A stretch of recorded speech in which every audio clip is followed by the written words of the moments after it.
Hello everyone. आज हम लोग बीएससी इनऑर्गेनिक केमिस्ट्री में एक नई यूनिट स्टार्ट करने जा रहे हैं that is called coordination compounds. ठीक है, काफ़ी इंपॉर्टेंट यूनिट है। तो स्टार्ट करते हैं। देखो, तो कोऑर्डिनेशन कंपाउंड क्या होते हैं, सबसे पहले हमको ये पता होना चाहिए।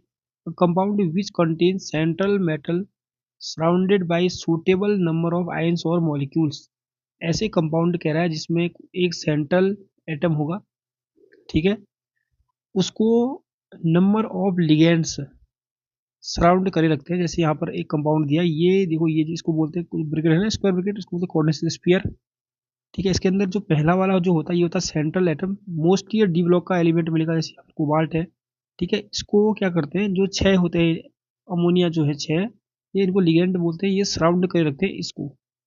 ठीक है, तो इस टाइप के कंपाउंड क्या होते हैं, कोऑर्डिनेशन कंपाउंड। जैसे अगर हम इसका स्ट्रक्चर ड्रॉ करें तो सीओ बीच में आएगा ऐसे। ठीक है, एक दो तीन चार पाँच छः, तो यहाँ पर छह जगह क्या लग जाएगी, छह लिगेंड लग जाएंगे, क्योंकि हमारे पास छह लिगेंड है। एक यहाँ पर लग गया, एक यहाँ पर लग गया, एक यहाँ पर, एक यहाँ पर और एक यहाँ पर। तो ये क्या है, कोऑर्डिनेशन कंपाउंड। इसमें क्या है, सेंट्रल एटम जो केंद्रीय परमाणु है ना, केंद्र में है। ठीक है, इसको सराउंडिंग क्या करते हैं, इनको बोलते हैं लिगेंड बोलते हैं, जो उसको घेरते हैं। ठीक है, अब यहाँ पर क्या होता है, जो लिगेंड होते हैं ना, लिगेंड ये जैसे NH3 है, NH3 और जो कोबाल्ट है यहाँ पर केंद्रीय परमाणु या आयन, इसके बीच में जो बॉन्ड बनता होता है कोऑर्डिनेट बॉन्ड। कोऑर्डिनेट बॉन्ड समझते हो ना। देखो, ये बॉन्ड कैसा होता है, जैसे जो इलेक्ट्रॉन जो बराबर इलेक्ट्रॉन की साझेदारी से बनता है, उस बॉन्ड को हम लोग बोलते हैं, उस बॉन्ड को हम लोग क्या बोलते हैं, उसको बोलते हैं कोवलेंट बॉन्ड। जैसे हमारे पास एक हाइड्रोजन के पास इलेक्ट्रॉन है, एक हाइड्रोजन के पास है, तो ये एक इलेक्ट्रॉन इसने दिया, एक इलेक्ट्रॉन इसने दिया, तो बॉन्ड बन गया है। एक बॉन्ड के अंदर दो इलेक्ट्रॉन में एक इसका है एक इसका है, तो उसको बोलते हैं कोवलेंट बॉन्ड। ठीक है, तो कोऑर्डिनेशन बॉन्ड कब बनता है, जब जैसे हमारे पास सपोज दैट कि हमारे पास NH3 है। ठीक है, नाइट्रोजन के पास लोन पेयर होता है, प्लस H पॉजिटिव है। H पॉजिटिव में कितने इलेक्ट्रॉन होते हैं, जीरो इलेक्ट्रॉन होते हैं। फिर भी अगर नाइट्रोजन के साथ H को इलेक्ट्रॉन क्या करना पड़ेगा, बॉन्ड बनाना पड़ेगा। बनाना अगर चाह रहा है तो क्या होगा कि दोनों के दोनों इलेक्ट्रॉन, क्योंकि इसके पास तो इलेक्ट्रॉन है ही नहीं, वो नाइट्रोजन देगा। ठीक है, तो क्योंकि दोनों के दोनों इलेक्ट्रॉन नाइट्रोजन दे रहा है ना, तो इस टाइप का बॉन्ड बनता है। H को दे रहा है ना, इस टाइप का बॉन्ड बनता है, इसको बोलते हैं कोऑर्डिनेट बॉन्ड बोलते हैं। क्या बोलते हैं, कोऑर्डिनेट बॉन्ड। तो इसलिए भी इसको हम लोग कोऑर्डिनेशन कंपाउंड बोलते हैं, क्योंकि यहाँ पर जो भी बॉन्ड होंगे लिगेंड और केंद्रीय परमाणु, जो यहाँ पर कोबाल्ट है, इनके बीच जो भी बॉन्ड होंगे वो कोऑर्डिनेटेड बॉन्ड होते हैं। इसलिए भी हम इसको क्या बोलते हैं, कोऑर्डिनेशन कंपाउंड कहते हैं। ठीक है, तो आपको समझ में आ गया होगा इस टाइप के जो कंपाउंड है उनकी स्टडी इस चैप्टर में हमको करनी है। ठीक है, तो सबसे पहले हम लोग देखते हैं कि कोऑर्डिनेशन कंपाउंड और डबल सॉल्ट में क्या डिफरेंस है, क्योंकि ये एक ही टाइप के कंपाउंड होते हैं।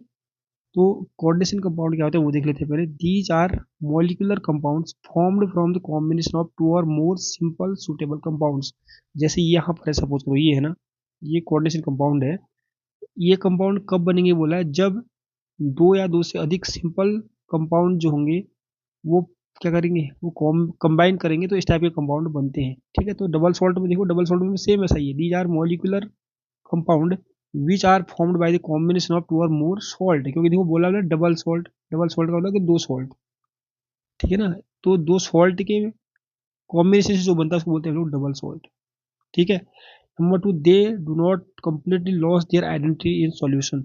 अब यहाँ पर क्या होता है, आपको बता रहा हूँ, ये पॉइंट आपको अच्छे से समझ में आना चाहिए कि जो कोऑर्डिनेशन कंपाउंड होते हैं ना, कोऑर्डिनेशन कंपाउंड क्या करते हैं, सॉल्यूशन के अंदर अपनी आइडेंटिटी लॉस नहीं करते हैं।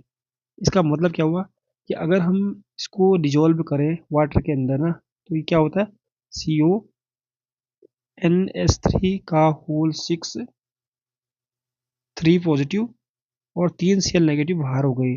ठीक है, यहाँ पर क्या होता है, जो बाहर का जो ये होता है ना आयोनाइजर पार्ट, ये बाहर ये टूट जाता है मतलब। और ये जो इसके अंदर है, जैसे ये कोबाल्ट है NH3 है ना, जो कोऑर्डिनेशन स्फीयर जो मतलब स्क्वायर ब्रैकेट के अंदर है ना, वो कभी टूटता नहीं है, याद रखना है। तो यहाँ पर क्या लिखा, they do not completely lost their identity into solution। ये जो कोऑर्डिनेशन कंपाउंड है, इसका ही ये क्या है, एक कॉम्प्लेक्स आयन है। ठीक है, अब क्योंकि ये अपनी आइडेंटिटी लॉस क्यों नहीं करेगा सॉल्यूशन के अंदर भी, क्योंकि ये फर्दर टूटता नहीं है। कहने का मतलब कि जो टेस्ट इन सभी का पूरा यहाँ पर क्या है, कोबाल्ट है, NH3 है। ठीक है, इन सभी का अगर हम टेस्ट देंगे तो एक ही टाइप का टेस्ट देंगे, ये अपनी आइडेंटिटी सॉल्यूशन के अंदर बनाए रखते हैं, जैसे हैं पहले वैसे ही रहेंगे। ठीक है, जबकि डबल सॉल्ट के अंदर क्या होता है, वो उस सॉल्यूशन के अंदर अपनी आइडेंटिटी को लॉस कर देते हैं। जैसे यहाँ पर KCl है, अगर इसको हम तोड़ेंगे तो यहाँ पर आयन क्या बनेगा, K प्लस बनेगा, Cl माइनस बनेगा, सब आयन बन जाएंगे, Mg2 प्लस बनेगा, ऐसे ही। ठीक है, तो यहाँ पर देखो कितने आयन थे, यहाँ पर जितने भी आयन है ना इनके आयन बन जाएंगे और सबका अलग अलग अपना परीक्षण देंगे, अपना अलग अलग टेस्ट देंगे। कहने का मतलब कि जो जब डबल सॉल्ट इकट्ठा था ये, ठीक है, तो इसकी कुछ ऑल प्रॉपर्टीज थी, उसका अलग एक टेस्ट आता था। जब इसको हमने सॉल्यूशन के अंदर तोड़ दिया ना आयनों में, तो ये जो सॉल्यूशन जो आयन बने, इसके कॉन्स्टिट्यूएंट आयन बने, वो अपना अलग ही प्रॉपर्टी शो कर रहे हैं और अब अपने अलग ही टेस्ट शो कर रहे हैं। इसलिए बोलते हैं कि जो डबल सॉल्ट है वो अपनी आइडेंटिटी सॉल्यूशन के अंदर लॉस कर देता है, जबकि कोऑर्डिनेशन कंपाउंड लॉस नहीं करते हैं। तो ये मेन डिफरेंस है इनके अंदर। ठीक है, coordination compound exist in solid and liquid state. जो कोऑर्डिनेशन कंपाउंड होते हैं सॉलिड और लिक्विड स्टेट में एग्जिस्ट करते हैं, जबकि जो डबल सॉल्ट है, double salt exist only in solid state, तो ये ओनली सॉलिड स्टेट में एग्जिस्ट करता है। तो ये है मेन डिफरेंस इनके बीच में। ठीक है, तो हमको छोटा छोटा आइडिया हो गया कि कोऑर्डिनेशन कंपाउंड और डबल सॉल्ट में क्या डिफरेंस है। ठीक है, हमको मेनली कोऑर्डिनेशन कंपाउंड के बारे में पढ़ना है यहाँ पर। तो कोऑर्डिनेशन कंपाउंड में जो टर्मिनोलॉजी यूज होगी ना, उसको पहले हम लोग डिस्कस कर लेते हैं। तब लिखा some important terms in coordination compound. ठीक है, जैसे सबसे फर्स्ट क्या है, कोऑर्डिनेशन स्फीयर। अब कोऑर्डिनेशन स्फीयर क्या होता है उसको देख लेते हैं। जैसे ये है ना हमारे पास, देखो नीचे वाले जो कंपाउंड दिए हैं, ये कंपाउंड है। देखो जो स्क्वायर ब्रैकेट के अंदर जो भी चीज स्पीसीज है ना, उसको बोलते हैं हम लोग कोऑर्डिनेशन स्फीयर बोलते हैं। इसको भी, इसमें भी देखो स्क्वायर ब्रैकेट के अंदर ये चीज है ना, इसको भी, तो इसको बोलते हैं कोऑर्डिनेशन स्फीयर। तो वहीं पर लिखा square bracket in which central metal is bonded to ligands represent the coordination sphere. It is non ionizable and the species present outside the coordination sphere are called counter ion or ionizable. ठीक है, जैसे हम लोग इसको example के through समझते हैं ना, जैसे यहाँ पर बहुत सारी देखो एग्जाम्पल लिखे, ये हमारे पास एक कोऑर्डिनेट कंपाउंड है। ठीक है, जो भी स्पीसीज कोष्टक के अंदर ब्रैकेट के अंदर है ना, इसको बोलते हैं हम लोग कोऑर्डिनेशन स्फीयर बोलते हैं। ठीक है, और ये जो होती है ये कोऑर्डिनेशन स्फीयर के अंदर जो भी चीज़ है, मतलब ये आयोनाइजेबल नहीं होती है, मतलब नॉन आयोनाइजेबल, मतलब आयनों में टूटेगा नहीं। ठीक है, जबकि जो बाहर है ना कोऑर्डिनेशन स्फीयर के जो बाहर है आउटसाइड, चाहे वो अभी राइट साइड में कोष्टक के, चाहे ये लेफ्ट साइड में, ये आयोनाइजेबल होती है या काउंटर आयन कहते हैं इसको। ये आयन में टूट जाता ही टूट जाएगा। जैसे अगर हम इसी को तोड़ेंगे ना, अगर हम इसी को आयन में तोड़ेंगे इस कॉम्प्लेक्स को, तो कैसे टूटेगा ये देखो, ऐसे CONH3 का होल 6 3 पॉजिटिव ऐसे टूट जाएगा, प्लस 3 नेगेटिव आयन। देखो कोष्टक के अंदर जो भी चीज़ है ना वो कभी भी टूटता नहीं है, तो CO अभी भी वहीं पर था, अभी भी वहीं पर है। ये देखो NH3 सेम है, साथ एक ही साथ में, अभी भी साथ में ही है। ठीक है, तो बाहर का है ये टूट जाता है। सेम यहाँ पर भी किसकी बात करें तो यहाँ से भी क्या हुआ, पोटेशियम बाहर निकल जाता है, टूट जाता है मतलब। तो इसको क्या बोलते हैं, काउंटर आयन या आयोनाइजेबल पार्ट। जो स्क्वायर ब्रैकेट के अंदर इसको बोलते हैं हम लोग नॉन आयोनाइजेबल यानी कोऑर्डिनेशन स्फीयर कहते हैं। ठीक है, अब देखो एक चीज याद रखो, इसमें कॉम्प्लेक्स जो आयन होते हैं ना, 3 टाइप के होते हैं, positive complex ion, negative complex ion, neutral complex ion. इसको समझेंगे कैसे, सिंपल, अगर जो स्क्वायर ब्रैकेट है ना, इसमें ओवरऑल चार्ज पॉजिटिव आता है तो उसको बोलते हैं पॉजिटिव कॉम्प्लेक्स आयन, अगर नेगेटिव आता है तो नेगेटिव कॉम्प्लेक्स आयन, अगर कोई चार्ज नहीं आता है जैसे इसमें, इसको न्यूट्रल कॉम्प्लेक्स। ठीक है, इसमें क्या है, जैसे ये हमारे पास है, ये कॉम्प्लेक्स है, अब इसको हम कैटायनिक है कि एनायनिक है कैसे पहचानेंगे, देखो बहुत सिंपल सा है। ब्रैकेट के जो बाहर लिखा है इसको देखो, ये नेगेटिव वाला होता है, Cl क्या होता है, नेगेटिव वाला होता है। तो अगर Cl नेगेटिव वाला है तो जो कोष्टक वाला है, दो पार्ट है, जो कोष्टक वाला है ना, कोष्टक पर चार्ज कैसा होगा, फिर पॉजिटिव, क्योंकि Cl नेगेटिव है, ऐसा ही तो होता है ना। जैसे NaCl है, एक पर नेगेटिव है तो उसके जो लेफ्ट में होता है उस पर क्या होता है, पॉजिटिव। तो सेम देखो ये राइट में है, इस पर नेगेटिव है तो इस पर क्या होगा, पॉजिटिव, क्योंकि इस कोऑर्डिनेशन स्फीयर में ओवरऑल चार्ज पॉजिटिव है, इसलिए क्या बोलते हैं इसको, कैटायनिक कॉम्प्लेक्स बोलते हैं। ठीक है, इसको एनायनिक बोलेंगे क्योंकि जो ये कोऑर्डिनेशन कंपाउंड है इसमें जो देखो, जो राइट साइड में लेफ्ट साइड में जो लिखा है पोटेशियम, ये पॉजिटिवली चार्ज होता है, अगर ये पॉजिटिव चार्ज होगा तो इस पर नेगेटिव चार्ज होगा। ठीक है, इसमें जो देखो ना लेफ्ट साइड कुछ है ना कोई कुछ राइट साइड है, तो उसको बोलते हैं न्यूट्रल। समझ रहे हो, तो इसको समझ जाने का एक तरीका और है, अगर स्क्वायर ब्रैकेट देखो, स्क्वायर ब्रैकेट के कुछ राइट साइड में कुछ लिखा है ना, तो जो पूरा कॉम्प्लेक्स है वो कैटायनिक हो जाता है।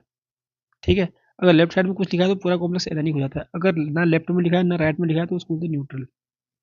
ठीक हो गया, ये हो गया कोऑर्डिनेशन स्फीयर के बारे में।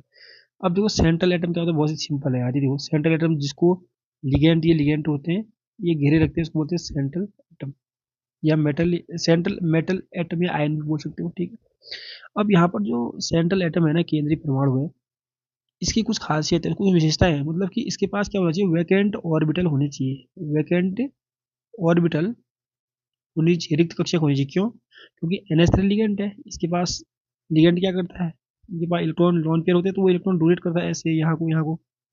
अगर लिगेंड CO को इलेक्ट्रॉन डोनेट कर रहा है, तो CO के पास इलेक्ट्रॉन को रखने के लिए कुछ होना चाहिए। ठीक है, तो इसलिए वैकेंट ऑर्बिटल होते हैं इन सेंट्रल मेटल के पास। ठीक है, इसलिए इसको सेंट्रल मेटल एटम तो इसलिए बोलेंगे कि सेंटर में। इसकी विशेषता क्या है कि इसके पास कम से कम कुछ मतलब क्या होना चाहिए, वैकेंट डी ऑर्बिटल होना चाहिए, जिसमें ये लिगेंड के द्वारा दिए गए इलेक्ट्रॉन को रख सकता है। ठीक है, ऐसे लिगेंड्स क्या होते हैं, लिगेंड तो पता ही है आप लोगों को। ये लिगेंड्स क्या होते हैं, जो इस सेंट्रल एटम को सराउंड करते हैं। ये देखो सबके सब क्या है, लिगेंड है। ठीक है, अब लिगेंड क्या करता है, लिगेंड के पास क्या खासियत है, लिगेंड के पास लोन पेयर होना चाहिए, या तो लोन पेयर होना चाहिए, ठीक है, या नेगेटिव चार्ज होना चाहिए, तभी तो इसको इलेक्ट्रॉन दे सकता है। ठीक है, कहने का मतलब क्या है कि जो लिगेंड होते हैं वो इलेक्ट्रॉन डोनर होते हैं, और जो सेंट्रल मेटल होता है वो इलेक्ट्रॉन एक्सेप्टर होता है। ठीक है, इलेक्ट्रॉन एक्सेप्ट करने वाला। अगर हम सबको अभी तक कंबाइन करके पढ़ें तो ये है हमारे पास कोऑर्डिनेशन कंपाउंड है।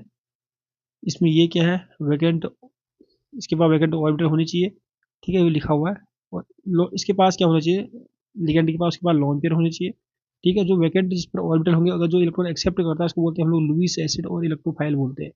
जो इलेक्ट्रॉन एक्सेप्ट करता है उसको लुईस एसिड बोलते हैं या इलेक्ट्रोफाइल बोलते हैं, बात एक ही है। ठीक है, जो इलेक्ट्रॉन डोनेट करता है जिसके पास लोन पेयर होते हैं उसको लुईस बेस बोलते हैं या न्यूक्लियोफाइल कहते हैं। ठीक है, क्योंकि आप इस सेंट्रल एटम में ये लिगेंड है। तो आपको इतना समझ में आ गया होगा अभी तक।